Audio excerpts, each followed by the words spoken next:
बिस्मिल्लाहिर्रहमानिर्रहीम।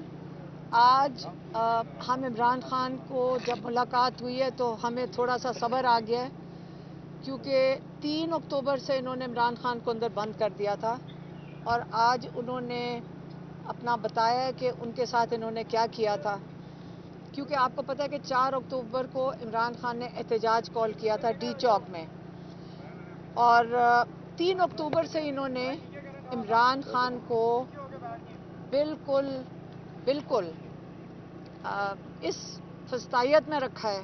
इतना इन्होंने जुल्म किया है कि जो ना पाकिस्तान का कानून इजाज़त देता है। अव्वल तो यहाँ पे कानून का यहाँ पे कोई हिसाब ही नहीं है, यहाँ कोई कानून के ऊपर कोई चीज़ की ही नहीं जा रही। उनको कमरे में बंद कर दिया। उनको 5-6 दिन तो उनकी ना बत्ती थी, ना उनको कमरा सेल खोला गया, और हम खुद जेल काट के हैं। यकीन करें, अगर आप उस कमरे में बंद हो जाएं, वो चक्की का कमरा जो उनका है 6 बाय 10 का, उसके अंदर उनको बंद कर दिया। ना बिजली थी, ना कोई अखबार था, उनको कोई इन्फॉर्मेशन नहीं दी जा रही थी, ना उनको पता था बाहर क्या हो रहा है, ना किसी को मुलाकात की इजाज़त थी, ना लॉयर्स को, ना फैमिली को। और उनका खाना पता नहीं उनको क्या दिया गया, जो उनको फिर उल्टियाँ आई हैं, उनकी तबीयत ख़राब हुई है। किसी को उन्होंने इन्फॉर्म नहीं किया, जेल वालों ने हमारी फैमिली को इन्फॉर्म नहीं किया, उनके लॉयर्स को इन्फॉर्म नहीं किया। उसके बाद उनकी जो साइकिल थी, जो जिस पे वो वर्जिश करते हैं, आपको पता है कि उनके ऊपर कातिलाना हमला हुआ था वजीराबाद में। उसे उनकी टांग में अभी ऐसी उनकी कैफियत है कि उनको वर्जिश की बड़ी ये मेडिकली ज़रूरत पड़ती है, इसलिए वो साइकिल है उनके पास जिम की।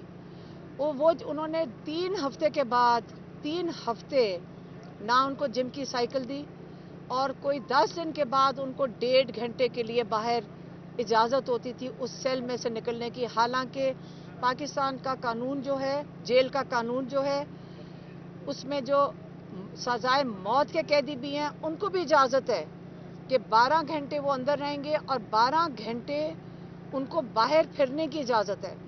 और ये अगर इमरान खान के साथ क्यों कर रहे थे? वो इसलिए कर रहे थे क्योंकि ये खुद खौफ में है कि इमरान खान कुछ कह ना दें किसी को। लेकिन ये बताएं, जब किसी से बात भी नहीं कर रहे थे, उनकी साइकिल क्यों ले ली गई, उनका खाना क्यों बंद कर दिया गया? उनके साथ ये जुल्म क्यों कर रहे थे? क्या वो इमरान खान को जेल में मार देना चाहते थे, या उनको वहाँ जेल में ख़त्म करना चाहते थे? फिर ये कहते कि जी उनको कोई हार्ट अटैक हो गया। आप ये भूल जाएं कि हम इस चीज़ के ऊपर चुप बैठे रहेंगे। हमें उन्होंने जेल में डाला, हमारे ऊपर आपको पता है कि क्या लगाया उन्होंने, कि शायद हम घरेलू खातून हैं, शायद हम अपने किचन में, अपने बावर्ची खाने में बम तैयार कर रहे थे असेंबली उड़ाने के लिए। अगर कोई और दफात लगानी थी, कम से कम भैंस की लगा देते। पुराने ज़माने में तो भैंस होती थी, ये बम किधर से आ गए?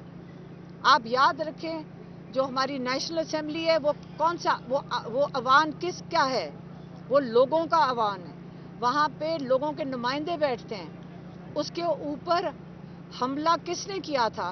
रात को लोगों के नुमाइंदों को कौन उठा के ले गया था? वो हमने हमला किया था। हम तो 2 खातून अकेली एक फुटपाथ पे 5:30 बजे खड़ी थी, और उन्होंने हमें अरेस्ट किया, खाली हाथ थी। उन्होंने उन्होंने कहा जी इनके हाथ में मेगाफोन था, और ये पता नहीं क्या लोगों को उकसा रही होंगी। खाली हाथ, वो वीडियो के ऊपर भी आया होगा, क्योंकि कोई बी लॉगर माशाल्लाह आपका कोई भाई होगा जो हमारा से इंटरव्यू ले रहा था। आप हमें अरेस्ट करके ले गया, हमें भी बंद कर दिया। वो यही जो इनके डेथ सेल्स होते हैं, ना कोई कम्युनिकेशन की किसी को इजाज़त थी, ना हमारे से कोई बात कर सकता था। लेकिन वहाँ पे भी मेरी बहन और मैं यही सोच रहे थे कि हमारा भाई और कई 100 और कैदी किस किस्म की ज़िंदगी गुजार रहे हैं। हमारे आगे तो फिर एक छोटा वरांडा था और एक छोटा सा सहन था, कि वो किस तरह गुजार रहे होंगे। वो तो एक गली में वॉक करते हैं, उनके आगे तो बाहर कोई रोशनी भी नहीं नज़र आती, और वो 1.25 साल से इस हालत में है। और वो कितने मजबूत हैं माशाल्लाह।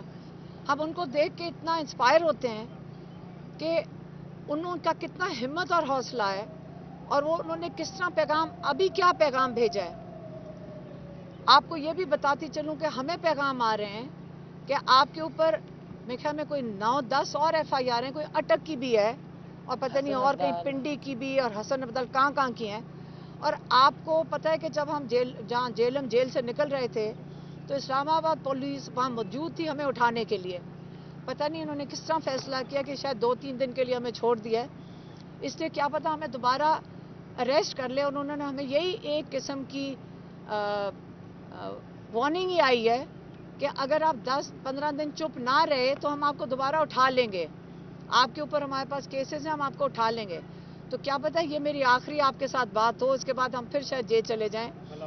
لیکن عمران خان نے یہ کہا ہے, آخری جو ان کا پیغام کا حصہ تھا وہ بتا دیتی ہوں.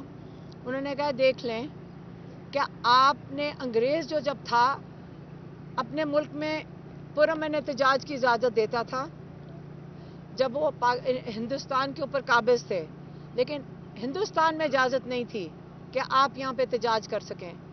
لگ یہی رہا ہے کہ جو انگریزوں کے ہی قانون کے تحت لگ یہ رہا ہے کہ ہم بھی کسی کالونی کا حصہ ہیں کہ ہمیں اپنے ملک میں اپنے حق کے لیے کھڑے ہونے کی اجازت نہیں ہے. تو آپ لوگ فیصلہ کریں کہ آپ نے چونٹوں کی طرح اس زمین پہ رینگنا ہے. آپ کو ڈرا رہے ہیں, ہمیں ڈرا رہے ہیں. یہ ڈر کے خوف آپ کے اندر پھیلا رہے ہیں کیونکہ خود ڈرے ہوئے ہیں. جو ظلم کر ظالم ہوتا ہے وہ خود ڈرا ہوا ہوتا ہے. آپ نے اس ظلم کو برداشت کرنا ہے یا آپ نے اپنے حق کے لیے, پاکستان کے لیے, اس کی آزادی کے لیے کھڑے ہونا ہے. یہ ان کے آخری الفاظ تھے, یہ پیغام تھا.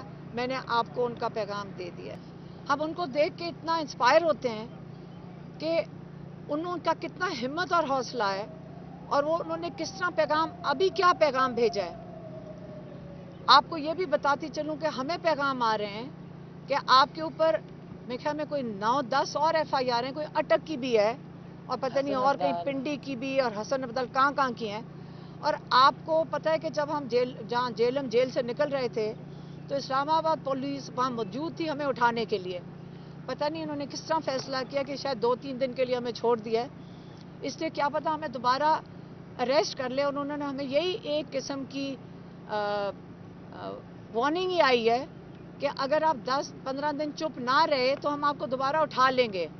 آپ کے اوپر ہمارے پاس کیسز ہیں, ہم آپ کو اٹھا لیں گے. تو کیا پتہ یہ میری آخری آپ کے ساتھ بات ہو, اس کے بعد ہم پھر شاید جیل چلے جائیں. لیکن عمران خان نے یہ کہا ہے, آخری جو ان کا پیغام کا حصہ تھا وہ بتا دیتی ہوں. انہوں نے کہا دیکھ لیں کہ آپ نے انگریز جو جب تھا اپنے ملک میں پرامن احتجاج کی اجازت دیتا تھا جب وہ ہندوستان کے اوپر قابض تھے, لیکن ہندوستان میں اجازت نہیں تھی کہ آپ یہاں پہ احتجاج کر سکیں. لگ یہی رہا ہے کہ جو انگریزوں کے ہی قانون کے تحت لگ یہ رہا ہے کہ ہم بھی کسی کالونی کا حصہ ہیں کہ ہمیں اپنے ملک میں اپنے حق کے لیے کھڑے ہونے کی اجازت نہیں ہے. تو آپ لوگ فیصلہ کریں کہ آپ نے چونٹوں کی طرح اس زمین پہ رینگنا ہے. آپ کو ڈرا رہے ہیں, ہمیں ڈرا رہے ہیں. یہ ڈر کے خوف آپ کے اندر پھیلا رہے ہیں کیونکہ خود ڈرے ہوئے ہیں. جو ظلم کر ظالم ہوتا ہے وہ خود ڈرا ہوا ہوتا ہے. آپ نے اس ظلم کو برداشت کرنا ہے یا آپ نے اپنے حق کے لیے, پاکستان کے لیے, اس کی آزادی کے لیے کھڑے ہونا ہے. یہ ان کے آخری الفاظ تھے, یہ پیغام تھا. میں نے آپ کو ان کا پیغام دے دیا.